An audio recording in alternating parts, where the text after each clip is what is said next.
It is. Why? I don't know. Just is. Do you assume people know things? No, I think I just put my head down and do things. Task oriented. Big time. Yeah. You give me 5 tasks, I'll get them done. I'll get them done right, and I'll get them done real fast. Yeah. And I finish everything, right? So it's like, I mean, my wife would be the first one to say, yeah, if he starts something, he finished. There is not one unfinished project around. Yeah. But that comes with, like, she knows me. She knows my personality. It's like, okay, he's on a project. Like, he's not going to stop till he finishes. So Just asking him to take a help. break or finish it next week, not happening, you know? But that's why there's nothing that's broken around here for more than, 48 to 72 hours. You know what I'm saying? Yeah. But I don't necessarily do it.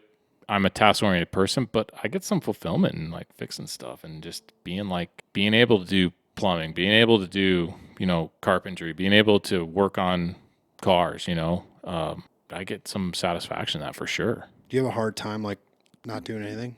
Yes and no. So like I've learned as I've gotten older that like if I don't have anything going on, it's not that I veg out. It's just like I still get out and I'm active every day, but it's more of like a struggle. It's more of like I feel like I have to force myself, which is fine. I've been doing it for decades and I'll continue in the days like that. But when I have like stuff to do, I just am in a better mood, you know? Like the day flows better. I might be busy in errands and stuff, but like I feel better about things. Does that make you You know? nervous when there's no more projects to do? Like your kids are gone, So you I retire. did get to a point like 2 months ago. I got in project mode. I finished my coaching season, so like some stuff does take a backseat that like doesn't need to be fixed like right now. Right. So like late August hits, the kids go back into school, and it's like project time. And I got into a point where 2 months of that, and I mean I'm looking for stuff, right? Yeah. It's like our podcast shop. We're in the bay of the shop, and it's finished. And I'm like, I'm gonna put a garage door opener in it. I've been going through so many other projects. Like, so I like wired everything for one of those wall mounts. Yeah. And after a while, I'm like, I literally open that door twice a fucking year. Yeah. To get this. What shit. am I doing? Yeah. So I just kind That's of had to funny. draw the line. It's like I'm just looking for projects now. That's funny, dude. So I think I look for it at times because of the way it makes me feel. Yeah. Yeah, I don't know. Maybe it's like a shopping addicts, like similar to that. It's like, oh, you got to get projects. Got to line the projects up. I don't know, but I just enjoy doing work and learning about things. Yeah. I think there's a balance. Oh God. Oh, there he goes. Fucking said it. Telling you what. I just finished this book called Stillness is the Key by Ryan Holiday. Okay. And it talks about having room in your life for stillness. And stillness doesn't necessarily mean quiet time or doing nothing. It's more of like having awareness of the greater things in life and slowing your mind down enough to like actually stop and appreciate everything that you have, showing gratitude, allowing yourself to, it's the difference between like knowledge and wisdom, where you can learn a bunch of stuff, but how are you going to actually apply it to your life and having some time to reflect? And I think when you're task oriented, that's a tough thing to try and accomplish.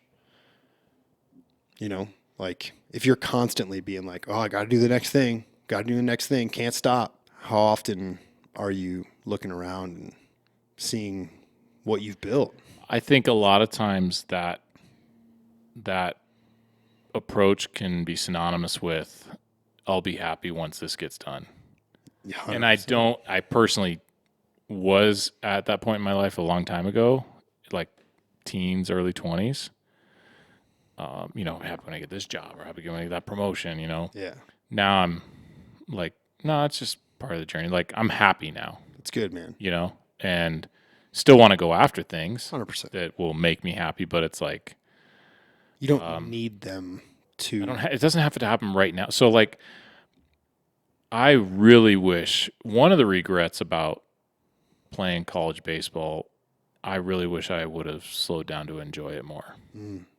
You're always thinking about the next game or the next season or recruiting, all that stuff, who's watching this, not like, finally 10 years later, you reflect back on it, it's like, that was a great time. But man, like, it just didn't live in the moment as much as I should have, Do you think that's a issue with youth sports in general right now? Youth sports? Yeah, like I see kids that are even just a little bit older than Finn, and they're doing travel baseball, and then they go right into travel hockey and right into this, and it's like, I just think it's part of. I think it's part of it almost. It's part of having goals and dreams. yeah, And when you get older, I think the dreams become more of a reality because of time you put in. The goals become they still there, but they become maybe more attainable. so it'd be hard to get to a place of, kind of peace where you're at now if you hadn't hustled early. Because if you were just kind of hanging out doing nothing as a kid, that wouldn't have set you up with the skills it takes to get to the place you're at. Yeah, and I mean, I don't negate this argument, but there's the argument that like you have to hustle early. Like the point is, you slow down. There's a time to slow down. And that's when you've like put your time in. Mm-hmm. So I think part of it is like when you're hustling early and you're that mindset, there's no balance, right? You have that passion, and whatever it is, like you're all in. So I think finding that in the moment enjoyment is probably like that's the key. And that's what if you can. And that's what the book is. Yeah. And one thing that they were talking about in that podcast was like not outsourcing your self-esteem. The people who are only grinding because they want this thing that's going to make them happy. Like you're outsourcing your self-esteem to this project, or, you only feel good about yourself when others like you. And so you just kind of change your personality around different people to try and get their acceptance. He's like, don't outsource your self-esteem to somebody else. Don't outsource your purpose to somebody else. Like you need to figure out who you are, how to like yourself. Like, would you, security. He said something. He's like, would you want to have a beer with you? And like, he's like, that's his litmus test of, do I like myself? It's like, would I want to hang out with me? Well, yeah, like I would. There are moments that I probably wouldn't want to hang out with me very, very much. Like when you get in that like manic work mode, I'm probably not the guy you want to be with. Yeah. But when it's moments like these, I'm like, yeah, I'm pretty fucking good, dude. But that takes time. It takes fucking up years on earth, and it's a hard thing to attain early. Yeah, I mean it's a maturity thing, but I think sometimes people like they're afraid to maybe like relax a little bit because they feel like they'll stop pushing. Yeah, that's the culture that I think is out there, that grind culture. There's definitely a push of like, you don't need to do that. Do what makes you happy. Fine. You don't like that job? Leave it. Oh, you start your own business? I mean, what? I haven't met a business owner that's successful that isn't a grinder. Well, that whole thing, I just want my own hours. It's all the hours. That's your hours. Good luck. If you want, you have to choose whether you're willing to sacrifice your social life and whatever. How many times have we been up 2 a.m. editing, because there's no other time in the day. Like when you own your own business, that's what you do. Like my first 30, 40 minutes at work is like before everyone gets there is this shit. Before it was this, I would do all my schoolwork for college prior to work actually starting. And it's like, if you want to have a life later on that you're proud of, you got to put some time in. You got to put some work in. The whole like, you got to follow your dreams. Like, fuck that. To an extent. You do, but with that comes sacrifice. 100%. But if you don't have that muscle in your body because you've never had to use it before, like it's going to be real hard to get that started. So where does it start?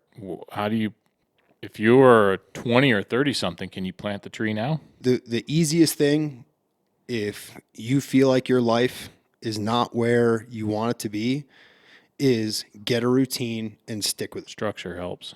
100%. Yeah. Like, okay, I don't know what I want to do with my life. I know that I want to do something worthwhile. I'm going to get up at this time every single day. After that, I'm going to, attempt to maintain some sort of a diet, whatever that is for you. I'm going to start doing the things that successful people do, right? Reading being one of them. Exercising is one of them. Exercise is another one. Yeah. And then start surrounding by people who aren't losers. It's a really good start. And you're probably going to find a path there somewhere. But if you don't have any direction in your life, just get a routine.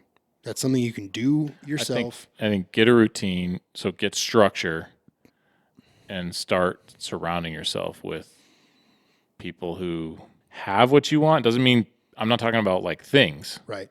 but they have the life that you want or have the relationships you want, The recipe's the same. and then you start emulating that. You figure it out. Yeah, just like they did. Yeah. And that would be my advice for them. Thanks for tuning into The Standard Issue. Get exclusive content and support the show through our Patreon. You can find the link through the-standard.us.